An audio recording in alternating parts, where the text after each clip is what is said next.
चुनाव की रणभेरी बज चुकी, सभी पार्टियां अपने अपने प्रचार में व्यस्त हैं और आप गोविंदनगर 212 विधानसभा से विधायक भी हैं और आपको कम समय मिला काम करने के लिए। आपकी छवि एक ज़मीनी कार्यकर्ता की है, तो कुछ उपलब्धियां आप बताएंगे?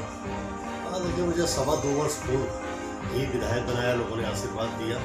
मैं पार्टी का कार्यकर्ता था और कर्मठ कार्यकर्ता के नाते से जमीन से जुड़ करके तब भी लोगों की सेवा करता था जब मैं 8 वर्ष भारतीय जनता पार्टी का और विधायक बनते ही इस विधा में भी मैं जिस दिन लोगों ने मुझे वोट दिया, दूसरे दिन से फिर से मैंने चुनाव लड़ना शुरू कर दिया। परिणाम भी नहीं आया था और मैं गरीब बस्तियों में अम्बेडकर बस्ती विजयनगर में भी बैठक करके उनकी समस्याओं को नोट करना प्रारंभ कर दिया था। मुझे विश्वास है कि लोग मुझे विधायक बनाएंगे, तो मुझे लगता है कि मुझे अपने कर्तव्य का पालन करना चाहिए, क्योंकि उन्होंने जनता ने, जनार्दन ने अपना वोट दे दिया, मुझे विधायक बना दिया। अब मेरा नैतिक कर्तव्य है कि उनके इस आशीर्वाद को फलीभूत करूं, उनके इस ऋण को अपने ऊपर चढ़ा रहने दूं और सेवा के रूप में भारी ब्याज मैं लोगों को अर्जित करके उनका विश्वास जीत सकूं, उनको ये विश्वास दिला सकूं कि एक विधायक के नाते यदि आपने एक कार्यकर्ता को चुना है तो वो आपकी उम्मीदों पर पूरा खरा उतरेगा। इसीलिए मैंने उस विधानसभा क्षेत्र में, जबकि विकास की नीति भी चली गई, मात्र 10 महीने का मैं विधायक हूँ। 2.25 साल में 1.5 साल कोरोना की भेंट चढ़ गया।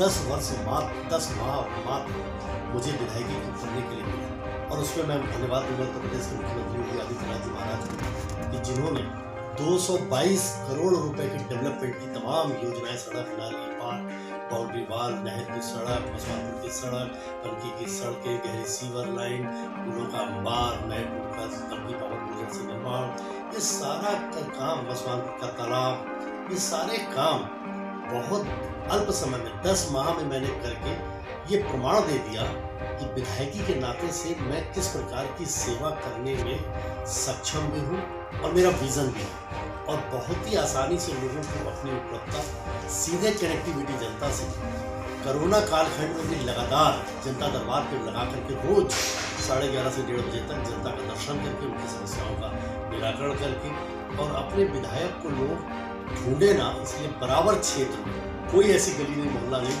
कोई एक आध छोटी हो तो छोटी हो, तो जिसमें मैं 60 70 बार ना गलियों में घुमा हूँ। लोगों से ग्रसित रहने के बाद भी पूरे जिलों का दौरा करके कोरोना की दूसरी लहर में उसको नियंत्रित करने में पूरी सफलता प्राप्त की। ये बात अलग है कि जो कोरोना में जिनकी डेथ हुई वो बहुत दुर्भाग्यपूर्ण थी, क्योंकि अचानक आई हुई ये बड़ी लहर जिसने सरकारी संसाधनों को, जो इन पिछली सरकारों ने आज तक कोई डेवलपमेंट स्वास्थ्य पर नहीं किया था, उसके कारण से चुनौती बना दी, लेकिन फिर भी उस पर नियंत्रण करने का प्रयास किया।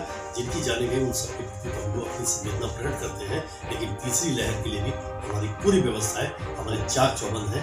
लोगों की जानों पर कोई खतरा हम आने नहीं देंगे, लेकिन कोविड नियम का पालन करना हम सब लोगों के लिए बहुत आवश्यक है। धन्यवाद। ये जो फ्री देने की आपकी सरकार बनती, आपकी जनता को बिल्कुल नहीं। हमारी राहत इस प्रकार की है, एक तो हम स्वाभिमान तरीके से लोग जी रहे हैं, राशन लोगों को मिल रहा है। इस कोरोना कालखंड में कोई भूख से न मरे, योगी जी का सीधा आदेश था।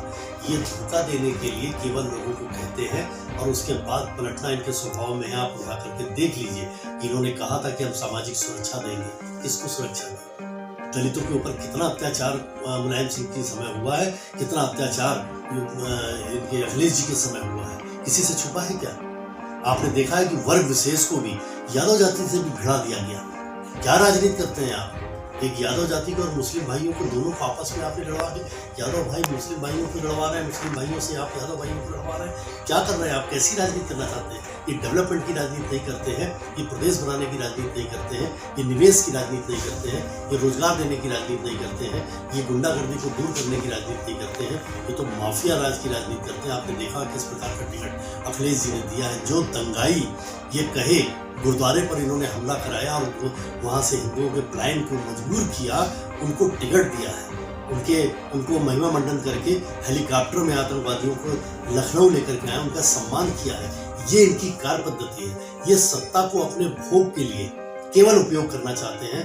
और हम भारतीय जनता पार्टी के कैडर बेस लोग, मोदी जी और योगी जी और हमारी सरकार पर अगर इनके पास कोई आरोप हो तो लगा करके देखें कि एक भ्रष्टाचार 1 रुपए का किया है, चाहे कांग्रेस हो, चाहे सपा हो, चाहे सारे दलों, पूरे इन्होंने भ्रष्टाचार के लिए ही अपनी सरकार का संचालन किया है, लोगों को कुछ नहीं दिया। वरना कानपुर ये शहर पहले भी आप देख ले, जो आज से 5-7 साल पहले हमारी सरकार के पहले आया होगा, जो डेवलपमेंट हुआ वो हमारी सरकार में, चाहे हमारी राजनाथ सिंह जी रहे, कल्याण सिंह जी रहे, चाहे हमारे आदरणीय गुप्ता जी रहे, हमारी सरकार में जो डेवलपमेंट हुआ उनको आगे बढ़ाते हुए योगी जी ने इतिहास रचने का काम किया। दूसरा उदाहरण पूरे देश में देखने को आपको नहीं मिलेगा कि योगी जी के पहली लहर में उनके पिताजी का देहांत हो जाता है, और चूंकि अपने प्रदेश से दूसरे प्रदेश में जाने में पूरे दिन का उनको समय लगता, उन्होंने अंतिम दर्शन भी नहीं कर पाए, और लोगों की जानों को बचाने के लिए 11 टीम 11 के साथ पूरा 24 घंटे बैठ करके कोरोना को लेकर के प्रदेशवासियों की जान बचाने के लिए भी काम करते हैं।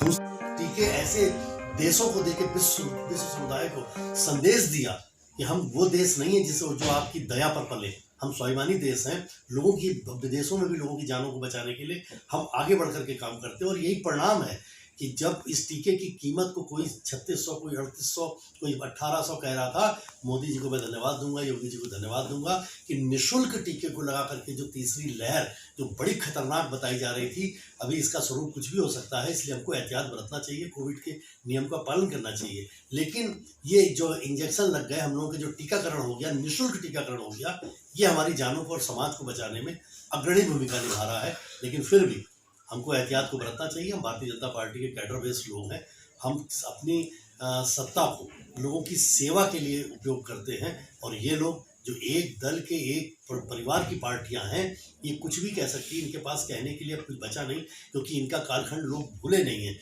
जमीनों पर कब्जे, मकानों पर कब्जे, दुकानों पर कब्जे, गुंडागर्दी, थानों में पुलिस वालों को मारना, और एक विधायक के भाई के द्वारा दरोगा को सड़क पे गिरा के जूतों से मारना, ये सब व्यवस्था हमारे यहाँ नहीं चल सकती है। हमारे यहाँ तो गुंडे अगर सर उठाएंगे तो उनका सर बुलडोजर भी कुचल देता है, और मुख्तार अंसारी जैसे जो जिप्सी पर AK-56 लेकर के चल के हत्या करने के बाद अखबारों में फोटो छपाते हैं और मुख्यमंत्री डर के मारे मूक दर्शक बने रहते हैं, वही मुख्तार अंसारी व्हील चेयर पर आते हैं, और उनको लगता है कहीं ये व्हील चेयर पलट ना जाए, दौड़ते हुए जेल के अंदर जाते हैं। ये दृश्य आप सभी लोगों ने दिखाया। सर, यूपी में कितनी सीटें आपकी बार लाएंगे? हमारी बहुमत से सरकार बनेगी, और 300 से 350 के बीच हमारी ये सीटें आएंगी उत्तर प्रदेश में, और प्रचंड बहुमत के आधार पर हम सरकार बनाएंगे। ध्यान में रहती है, क्योंकि मैं जमीन पर काम करता हूँ, भूमि की समस्याओं को आकलन करता हूँ। मेरी विधानसभा क्षेत्र में अभी सीवर और पानी की बड़ी समस्या है, क्योंकि मैं 10 ही महीने का केवल विधायक हूँ। मुझे अगर ये 2.25 वर्ष भी मिल जाते, जो मैंने 10 महीने में 10 वर्ष के बराबर काम किया है, अगर 2.25 वर्ष भी मुझे बिना कोरोना के मिल गए होते, तो मैं एक और कीर्तिमान इस विधानसभा क्षेत्र में अपनी सरकार और योगी जी के कारण से स्थापित करता। जहाँ तक रचनात्मक कार्य की बात है, मेरा मानना है कि एक विधायक को सड़क, नाली, खड़ंजा, डेवलपमेंट के काम, मूलभूत सुविधाओं पे काम करना चाहिए, उसका नैतिक कर्तव्य है। लोगों को सुविधाएं मिले, ये उसकी जिम्मेदारी है।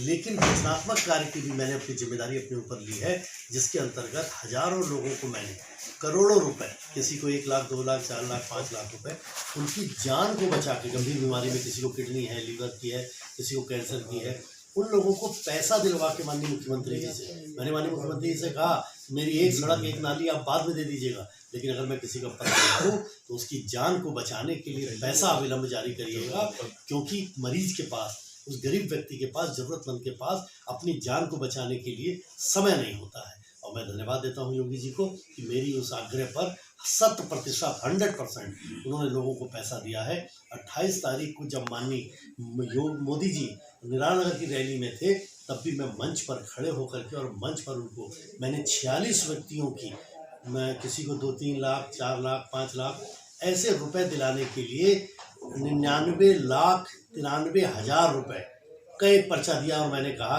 कि इसको सैंक्शन कर दीजिए। और मंच पे ही मैं धन्यवाद दूंगा योगी जी को, मंच पे ही उन्होंने साइन करके उसको सैंक्शन किया, और उसमें से अभी तक एक भी व्यक्ति ईश्वर ने बचाया, किसी की जान नहीं गई, सबका इलाज चल रहा है। इस प्रकार के काम को भी हमें करना चाहिए। सर, कोरोना की तीसरी लहर, जो ओमिक्रॉन की तीसरी लहर भी है, उस काफ़ी जोरों पर होने की स्थिति लग रही है। ऐसे में पार्टी की क्या तैयारी, सरकार की क्या तैयारी है? हाँ, देखिए, सरकार की पूरी तैयारी है। हम सब लोगों ने, वैसे भी आपने देखा होगा कोरोना के कालखंड में कई डेड बॉडियों को मैं बाहर से ला करके कानपुर लाया, जिनके पास डेड बॉडी लाने का नहीं व्यवस्था थी, उनकी डेड बॉडी पे मैंने सिकंदराबाद, हैदराबाद, तमाम स्टेटों से, पंजाब, राजस्थान, तमाम स्टेटों से जिनके दुर्भाग्यपूर्ण तरीके से डेथ हो गई थी, उनकी डेड बॉडियों को लाया। लोगों को मैंने अपने व्यक्तिगत गारंटी पे पास दिए, लोगों की बड़ी हेल्प करी। और मन तो इतना द्रवित हुआ एक बार एक की डेथ से कि मैंने अपना एक 35 कमरों का मकान जिसमें 113 बेड थे, प्रशासन को दे दिया कि लोगों आप मेरा घर ले लीजिए, इसमें आप लोगों को आइसोलेशन करिए। मैंने अपनी निधि से भी 50 लाख रुपए मैंने ऑक्सीजन के लिए दिया, 50 लाख मैंने मेडिकल हेल्प के लिए दिया। जितना संभव था मैंने किया, और शायद इसीलिए मैं ग्रसित भी हो गया और 3.5 महीने अस्पताल में रहा। 2 महीने आवाज़ चली गई, 2 महीने मुंह से खून के छींटे आते थे, आगे तौलिया बिछा रहता था। कई बार लगता था कि शायद वापसी नहीं होगी, लेकिन मुझे लगता है कि शायद मेरे वो सत्कर्म जो लोगों की जानों को बचाने के लिए किया, उनका वो पूर्ण प्रताप मुझको मेरा दूसरा जीवन दिया और मैं सेवा के क्षेत्र में पुनः लोगों के बीच में बहुत सुलभ तरीके से उपलब्ध हूँ। विधायक जी, सभी पार्टियां ब्राह्मणों पर दांव लगा रही, क्या वाकई में ब्राह्मण नाराज है? देखिए, कहीं कोई नाराज नहीं है। मैंने अपनी विधानसभा क्षेत्र में और हमारी सरकार ने, आदरणीय योगी जी, हमारा मूल मंत्र है, मोदी जी ने जो मूल मंत्र दिया है, हमारी पार्टी का जो मूल मंत्र है, सबका साथ, सबका विकास, सबका विश्वास, सबका प्रयास। हमने कभी भी धर्म, क्षेत्र और भाषाभाषी के आधार पर राजनीति नहीं करी। मेरे कार्यालय में आपने देखा होगा, पूछ लें आप मेरे पूरे विधानसभा क्षेत्र में, ना मैं किसी की जाति पूछता हूँ, ना नाम पूछता हूँ, ना क्षेत्र पूछता हूँ, वोट दिया कि नहीं दिया ये भी नहीं पूछता, मैं किस बूथ से हारा ये भी नहीं देखता।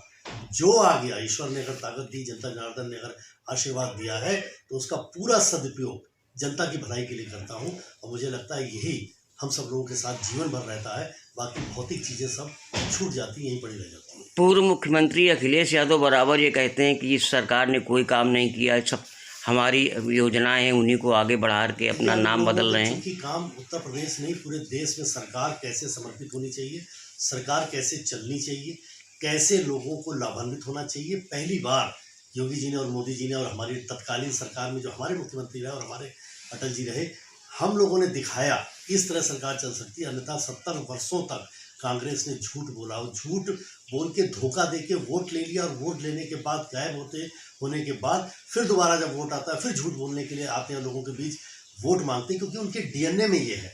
आप कांग्रेस का डीएनए उठा करके देखिए कि प्रारंभ से ही और आज तक, राजीव गांधी जी कहते थे कि 1 रुपये चलता है 15 पैसा पहुँचता है, क्यों? 85 पैसा कौन खाता है? एक प्रधानमंत्री अगर ये भ्रष्टाचार स्वीकार करे तो जनता किसके आगे रोए? और कांग्रेस के सोनिया गांधी जी, राहुल गांधी जी नेशनल हेराल्ड के मुकदमे में भ्रष्टाचार पर जमानत पर है। प्रियंका वाड्रा जी के पति रॉबर्ट वाड्रा हरियाणा की जमीनों पर घोटाले को लेकर के जमानत पर है। ये डीएनए है कांग्रेस का। तो आप वोट मांगने के लिए किस लिए आ रहे हो? आप तो लोगों को धोखा देने के लिए, अपनी भ्रष्टाचार से जमा की हुई अकूत संपत्ति को बचाने के लिए आप राजनीति कर रहे हो। हम देश बनाने के लिए राजनीति कर रहे हैं, हम लोगों के जीवन के स्तर को बढ़ाने के लिए राजनीति कर रहे हैं। चाहे शिक्षा का क्षेत्र हो, स्वास्थ्य का क्षेत्र हो, चाहे रोजगार का क्षेत्र।